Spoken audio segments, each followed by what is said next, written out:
Bonjour à tous. Dans ce nouvel épisode de l'Académie vétérinaire Hills, je vous propose de vous expliquer que faire face à un ictère. Nous reviendrons tout d'abord sur ce qu'est un ictère, puis sur la physiopathologie de l'ictère et bien entendu sur les causes d'ictère, selon que ce soit un ictère hépatique, pré, voire post-hépatique. Et enfin, nous continuerons par l'approche clinique à adopter pour être 100% à l'aise face à un ictère. Alors surtout, si vous aimez, n'hésitez pas à partager cet épisode et à revoir l'intégralité de notre série sur l'Académie vétérinaire Hills. L'ictère est défini comme une coloration jaune de la sclère, de la peau et des muqueuses due à un dépôt de bilirubine. Cet ictère est visible chez le chien et chez le chat lorsque la bilirubinémie excède 20 mg par litre. Il est important de comprendre que l'ictère n'est pas une maladie en tant que telle, mais une manifestation clinique d'un processus sous-jacent. Différentes conditions pathologiques peuvent provoquer un ictère et il faut connaître les bases du métabolisme de la bilirubine et de son excrétion pour avoir une démarche diagnostique raisonnée.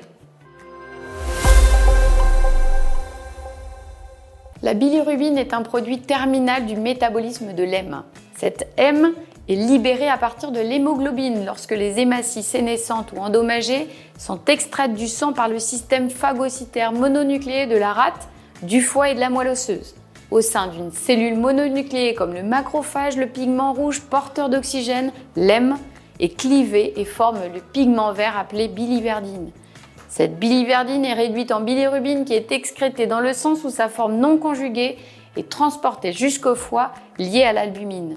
La bilirubine passe à travers la surface des membranes sinusoïdes des hépatocytes par diffusion passive et facilitée. Une fois dans les hépatocytes, la bilirubine est conjuguée en une forme hydrosoluble. Cette forme conjuguée est excrétée dans les canaux biliaires par un transporteur ATP dépendant. Elle est ainsi incorporée dans la bile, stockée dans la vésicule biliaire et excrétée dans le duodénum par le canal biliaire commun. Au sein du tractus digestif, la bilirubine est convertie par la flore bactérienne en urobilinogène incolore, urobiline orange-rouge, stercobilinogène et finalement stercobiline, ce pigment qui donne la coloration marron au sel. Lors d'obstruction complète des voies biliaires, le manque de ce pigment engendre la production de sels décolorés nommés sels acoliques. Il est commun de séparer les causes d'ictère en 3 catégories. L'ictère préhépatique lié à une hémolyse modérée à marquer, l'ictère hépatique lié à une incapacité des hépatocytes à métaboliser et évacuer la bilirubine, et l'ictère post-hépatique lié à l'incapacité à excréter la bile dans le duodénum suite à une obstruction des voies biliaires. Cette forme d'ictère est en général due à une hémolyse extravasculaire, puisque l'hémolyse intravasculaire libère une grande quantité d'hémoglobine, mais ne produit qu'une faible quantité de bilirubine. La production excessive de bilirubine surpasse son absorption, son métabolisme et son excrétion hépatique. La cause la plus fréquente d'ictère préhépatique chez le chien est l'anémie hémolytique à médiation immune. Certaines maladies infectieuses et destruction à médiation immune des hématies causent également une hémolyse chez le chat. Les hématies félines sont particulièrement sensibles aux dommages oxydatifs et l'hémolyse peut faire suite à toute maladie oxydative telle qu'une lipidose hépatique. Chez le chien comme chez le chat, des intoxications au zinc, aux oignons ou au paracétamol, les anomalies génétiques et l'hypophosphatémie sont des causes moins fréquentes d'anémie hémolytique. L'hyperbilirubinémie hépatique du chien et du chat est associée à un dysfonctionnement hépatocellulaire dû à des toxiques comme le carprophène, l'ingestion d'amanite ou de xylitol, un processus à médiation immune ou inflammatoire infectieux ou non infectieux, un processus néoplasique ou des anomalies génétiques du métabolisme du cuivre. La lipidose hépatique est une cause fréquente d'ictère chez le chat. Les chats peuvent également développer une hyperbilirubinémie discrète en réponse à une maladie inflammatoire systémique importante, notamment lors de sepsis. Cependant, ces chats sont rarement cliniquement ictériques. Une obstruction des voies biliaires peut être secondaire à une atteinte primaire du système biliaire, comme faire suite à une atteinte des organes extraluminaux, notamment le pancréas ou le duodénum. Cette obstruction peut être partielle ou complète. Les causes intraluminales d'obstruction des voies biliaires extrahépatiques chez le chien incluent une mucoselle biliaire, une cholélithiase ou une infection ou un processus néoplasique. Une cholangite infectieuse causant une obstruction partielle est plus fréquente chez le chat que chez le chien et les mucocèles semblent particulièrement rares chez le chat. Les causes extraluminales d'obstruction des voies biliaires extrahépatiques incluent une pancréatite, un processus néoplasique, une adénomégalie régionale ou un corps étranger intestinal au niveau de la papille duodénale. Quelle que soit sa cause, une obstruction complète des voies biliaires est une urgence médicale et chirurgicale. Certaines races sont prédisposées aux anomalies génétiques telles que le déficit en pyruvate kinase, Basenji, Beagle, Cairn Terrier, English Springer Spaniel, Teckel, Westie ou les maladies de surcharge en cuivre, Doberman, Labrador. L'âge est également important. Par exemple, un chien adulte sera moins à risque d'hépatite virale qu'un chiot non vacciné. La prise d'anamnèse doit inclure d'éventuels voyages, exposition à des parasites externes, à des médicaments, à des toxiques environnementaux et l'historique vaccinal. L'appétit, la prise de boisson, la production urinaire et la défécation peuvent également permettre de détecter la cause sous-jacente de l'ictère, de même que le questionnement concernant la durée et la progression des signes cliniques. Ainsi, par exemple, un chien auparavant asymptomatique présentant un ictère soudain et des vomissements aigus est plus à risque de souffrir d'une obstruction biliaire ou d'une anémie hémolytique à médiation immune que d'une hépatopathie cuprique. Une attention particulière doit être portée à la couleur des muqueuses, la fréquence cardiaque et la qualité du pouls lors d'anémie. La palpation abdominale peut révéler une hépatomégalie, une douleur abdominale crâniale, un effet de masse ou un épanchement abdominal. Une hyperthermie peut suggérer la présence d'un processus inflammatoire infectieux ou non infectieux, tel qu'une anémie hémolytique à médiation immune, une pancréatite, une cholangite bactérienne ou une rupture de la vésicule biliaire. Une coagulopathie peut être associée à un syndrome d'Evans associant anémie et thrombopénie à médiation immune, coagulation intravasculaire disséminée, une insuffisance hépatique ou une cholestase marquée.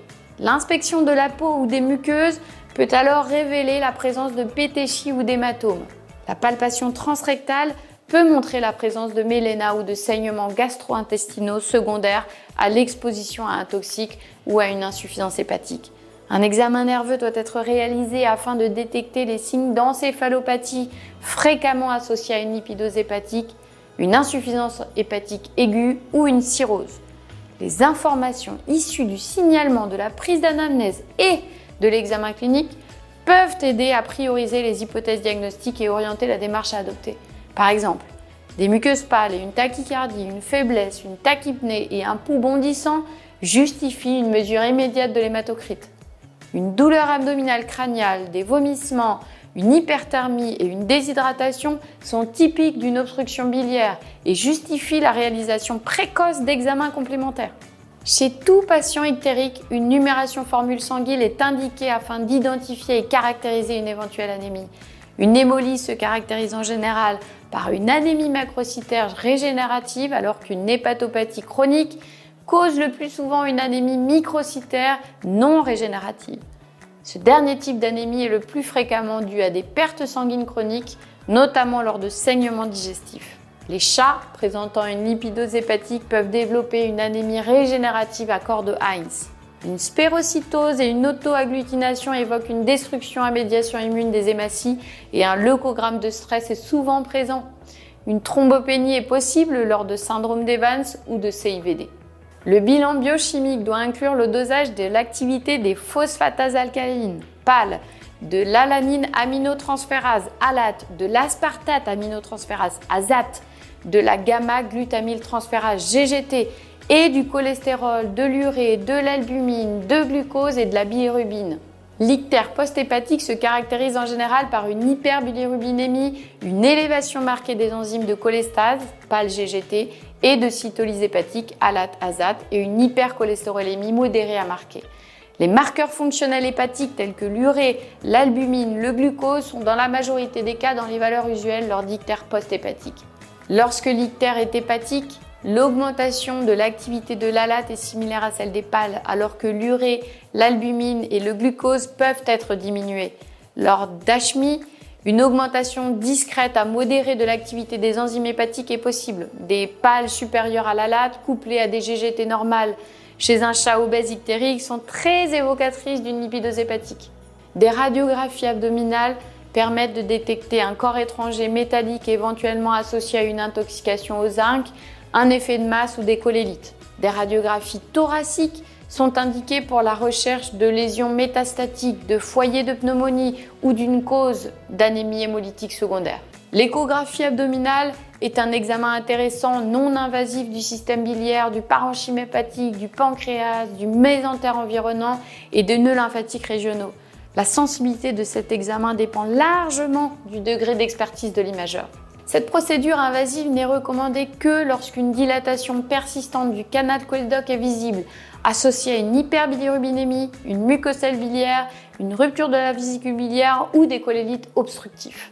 Sans évidence d'obstruction biliaire complète, les patients suspects de cholangite ou pancréatite sont traités médicalement.